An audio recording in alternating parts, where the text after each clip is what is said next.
Today I want to talk to you about what I'm seeing in the mortgage market as a reaction to COVID-19. So we've seen some really cool stuff. We've seen all of a sudden we can do appraisals virtually. We're seeing loan signings go more and more electronic. We're seeing the industry adapt so fast to what's happening so that people can still refinance and buy homes. And that's a very positive, good thing. Now, something else that's happening that honestly I don't think is a bad thing, but some people may feel it is. So we should talk about it. There's a lot of contraction in the mortgage industry right now. So what that means is that a month ago, I may have had this many loan programs, and now I have this many. And here's the thing. So what did we lose, right? Because there's a lot of lenders who are freaking out right now, and they're like, oh my gosh, we have no loan. Yeah, no, we have a ton of loans still.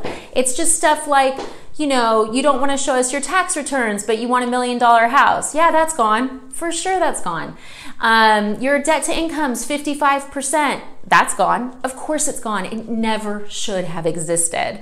And that's what I'm seeing a lot of. I'm seeing a lot of guidelines and loan programs that honestly didn't make a ton of sense for the long term financially. Like, it may have helped someone get into a house, but if they could actually make that payment, I don't know. And those were loans that I never did. But that's where we're seeing the biggest changes. Is we're seeing, you know, loans that were considered creative disappear overnight. So if you've recently been qualified, let's say within the last 6 months, and what you were doing was not vanilla, you definitely want to check in with your lender to see if it still exists.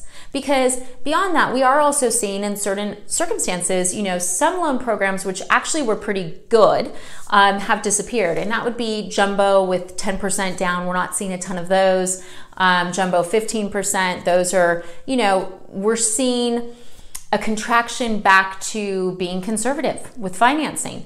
And that's not a bad thing. It's just a bad thing if you were trying to be, you know, outside of the box. So here are the things to note that I'm advising my clients and how I'm doing my pre-qualifications right now. So I'm a little bit of a bad news bear, right? I mean, if you watch my videos, you know this. I'm always looking for like, okay, well, wait, what if this happens? Or what if this happens? So even though right now we're not restricted to a 43% debt to income, I am making sure everyone's qualified at 43% and below. And the reason is that as the guidelines tighten up, and if this continues, you know, the COVID-19 pandemic and sheltering in place continues for a few more months, and we see even more and more unemployment, we're going to see more tightening up. So it's really important that if you are working with a different lender, that you know what your debt to income is. Because if someone has you qualified at 49%, 52%, you might want to find out, A, what interest rate are they qualifying you at and how realistic it is. And then B, you know, what if you're at 43, what can you afford to buy? And that's what I would be looking at. I would not be pushing debt to income right now, because I think what you'll also see is with underwriting, everyone was getting to a level where stuff like bonus and overtime, you know, you had to have a 2-year history, but it was more lenient. I think that's going to tighten up dramatically.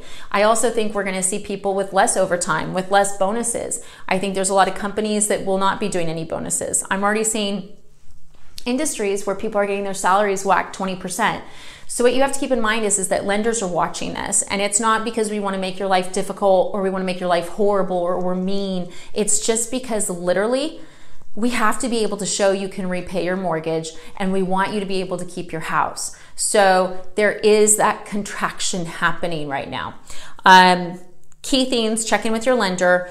The other thing to note is not all lenders are doing the same thing. Now, I'm very lucky because working at Guaranteed Rate, I have like this bird's eye view of what all the lenders around the country are doing because we work with so many of them. And what's very interesting is that with government, for instance, FHA and VA, there's a lot of lenders around the country now who are not doing anything with a credit score under 680. Nothing. Zilch, nothing. They're like, bye.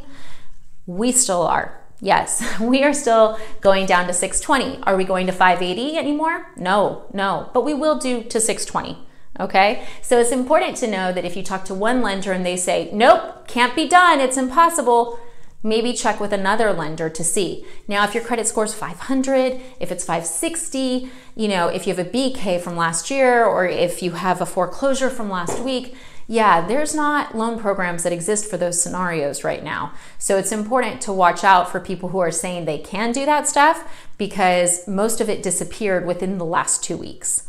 If you guys have questions, comments, need to get pre-approved, please feel free to reach out.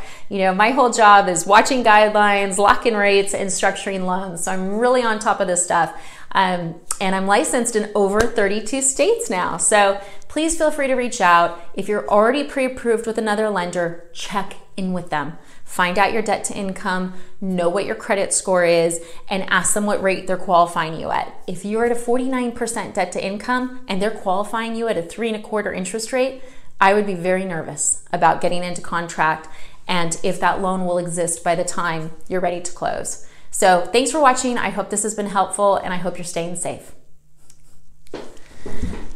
Okay.